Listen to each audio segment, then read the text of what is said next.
ವೀಕ್ಷಕರೇ ಎಲ್ರಿಗೂ ನಮಸ್ಕಾರ. ರೈತ ಮಿತ್ರರೆಲ್ರಿಗೂ ಮತ್ತೊಮ್ಮೆ ಟ್ರ್ಯಾಕ್ಟರ್ ಮಾರ್ಕೆಟ್ ಕನ್ನಡ ಯೂಟ್ಯೂಬ್ ಚಾನಲ್ಗೆ ಸ್ವಾಗತ. ವೀಕ್ಷಕರೇ, ಈ ವಿಡಿಯೋದಲ್ಲಿ ಒಂದು ರಾಶಿ ಮಿಷನ್ ಮಾರಾಟಕ್ಕೆ ತಂದೇನೆ. ಅದು ಕೂಡ ಒಂದೊಳ್ಳೆ ಬೆಲೆಯಲ್ಲಿದೆ. ನೀವು ವಿಡಿಯೋ ಸ್ಕಿಪ್ ಮಾಡದೆ ನೋಡಿದರೆ ಇದ್ರ ಬಗ್ಗೆ ಮಾಹಿತಿ ಮತ್ತು ಓನರ್ ನಂಬರ್ ಕೂಡ ನಿಮಗೆ ಸಿಗುತ್ತೆ. ಇನ್ನೊಂದು ಮಾಹಿತಿ, ನಿಮ್ಮದು ಕೂಡ ಸೆಕೆಂಡ್ ಹ್ಯಾಂಡಲ್ಲಿ ಇದೇ ಥರ ಕೃಷಿ ಉಪಕರಣ ಆಗಿರ್ಬೋದು, ಟ್ರ್ಯಾಕ್ಟರ್ ಆಗಿರಲಿ, ಇನ್ಯಾವುದೇ ವಾಹನ ಆಗಿರಲಿ ಮಾರಾಟಕ್ಕಿದ್ದರೆ ಈ ನಂಬರ್ಗೆ ವಾಟ್ಸಪ್ಗೆ ಫೋಟೋಸ್ ಕಳಿಸ್ಕೊಡಿ. ಇದೇ ಥರ ನಿಮ್ಮ ವಾಹನದ ವಿಡಿಯೋ ಕೂಡ ಯೂಟ್ಯೂಬು ಮತ್ತು ಇನ್ಸ್ಟಾ ಪೇಜಲ್ಲಿ ಅಪ್ಲೋಡ್ ಮಾಡಿ ಕೊಡುತ್ತೇನೆ.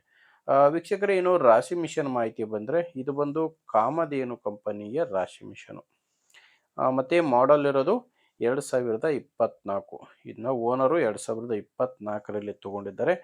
ತೊಗೊಂಡಿರೋದು ಹೊಸದೇ ತೊಗೊಂಡಿದ್ದಾರೆ. ಅಂದರೆ ಪ್ರೆಸೆಂಟು ಫಸ್ಟ್ ಓನರ್ ಇದ್ದಾರೆ. ನೀವು ತೊಗೊಂಡ್ರೆ ಎರಡನೇ ಓನರ್ ಆಗ್ತೀರಾ. 2024 ಮಾಡಲು ಕಾಮಧೇನು ಕಂಪನಿಯ ರಾಶಿ ಮಿಷನು.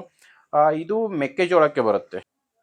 ಮೆಕ್ಕೆಜೋಳ ಮತ್ತು ಸೂರ್ಯಪಾನ ಈ ಎರಡು ಧಾನ್ಯಗಳಿಗೂ ಈ ರಾಶಿ ಮಿಷನ್ನ ನೀವು ಬಳಕೆ ಮಾಡ್ಕೋಬೋದು, ಕಾಮಧೇನು ಕಂಪನಿ. ಇನ್ನು ಲೊಕೇಶನ್ ಬಂದರೆ, ಇದು ಮಾರಾಟಕ್ಕಿರೋದು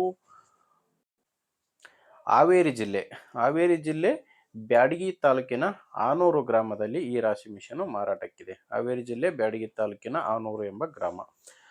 ಇನ್ನು ರೇಟ್ ಬಂದು ಓನರ್ ಕೇಳ್ತಿರೋ ಪ್ರೈಸು 1,90,000 ಹೇಳ್ತಿದ್ದಾರೆ.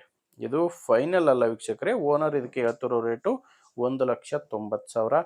ನೀವೊಂದ್ಸಾರಿ ಓನರ್ ಜೊತೆ ನೇರವಾಗಿ ಮಾತಾಡಿಕೊಂಡ್ರೆ ಇದರಲ್ಲಿ ಸ್ವಲ್ಪ ಕಡಿಮೆ ಆಗ್ಬೋದು. ಅದೆಷ್ಟು ಕಡಿಮೆ ಆಗುತ್ತೆ ಅನ್ನೋದು ಓನರ್ ಜೊತೆ ಮಾತಾಡಿ ತಿಳ್ಕೊಳ್ಳಿ. ಈ ರಾಶಿ ಮಿಷನ್ ಓನರ್ ನಂಬರು ವಿಡಿಯೋ ಕೆಳಗಡೆ ಟೈಟಲ್ನಲ್ಲಿದೆ. ವಿಡಿಯೋದಲ್ಲಿ ನಂಬರ್ ಇಲ್ಲ ವೀಕ್ಷಕರೇ. ವಿಡಿಯೋ ನೋಡಬೇಕಾದ್ರೆ ವಿಡಿಯೋ ಕೆಳಗಡೆ ಟೈಟಲ್ನಲ್ಲಿ ನಂಬರ್ ಇರುತ್ತೆ. ಒಂದು ವೇಳೆ ವಿಡಿಯೋ ಕೆಳಗಡೆ ಟೈಟಲ್ನಲ್ಲಿ ಕೂಡ ನಂಬರ್ ಇಲ್ಲ ಅಂದರೆ ರಾಶಿ ಮಿಷನ್ನು ಮಾರಾಟವಾಗಿರುತ್ತೆ. ಯಾಕಂದರೆ ರಾಶಿ ಮಿಷನ್ ಮಾರಾಟವಾದ ಮೇಲೆ ವಿಡಿಯೋ ಟೈಟಲಿಂದ ಓನರ್ ನಂಬರ್ನ ತೆಗೆದಾಕಿರ್ತೇವೆ. ನಿಮಗೆ ರಾಶಿ ಮಿಷನ್ ಹಿಡಿಸಿದರೆ ಓನರ್ ಜೊತೆ ಮಾತಾಡಿ.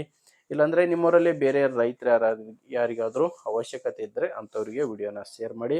ಇಲ್ಲಾಂದರೆ ಇದೇ ಥರ ಯಾರಾದರೂ ರೈತರು ಮಾರಾಟ ಮಾಡೋರಿದ್ದರೂ ಕೂಡ ವಿಡಿಯೋನ ಶೇರ್ ಮಾಡಿ. ವಿಡಿಯೋ ಇಷ್ಟ ಆದರೆ ಒಂದು ಲೈಕ್ ಮಾಡಿ. ನೀವೇನಾದರೂ ಇವತ್ತೇ ನಮ್ಮ ಚಾನಲ್ ಹೊಸದಾಗಿ ನೋಡ್ತಾ ಇದ್ದರೆ ಸಬ್ಸ್ಕ್ರೈಬ್ ಮಾಡ್ಕೊಳ್ಳಿ. ಇನ್ಸ್ಟಾದಲ್ಲಿ ನೋಡ್ತಾ ಇದ್ದರೆ ಫಾಲೋ ಮಾಡಿ. ಮುಂದಿನ ವಿಡಿಯೋದಲ್ಲಿ ಮತ್ತೆ ಸಿಗೋಣ. ಅಲ್ಲಿವರೆಗೂ ನಮಸ್ಕಾರ.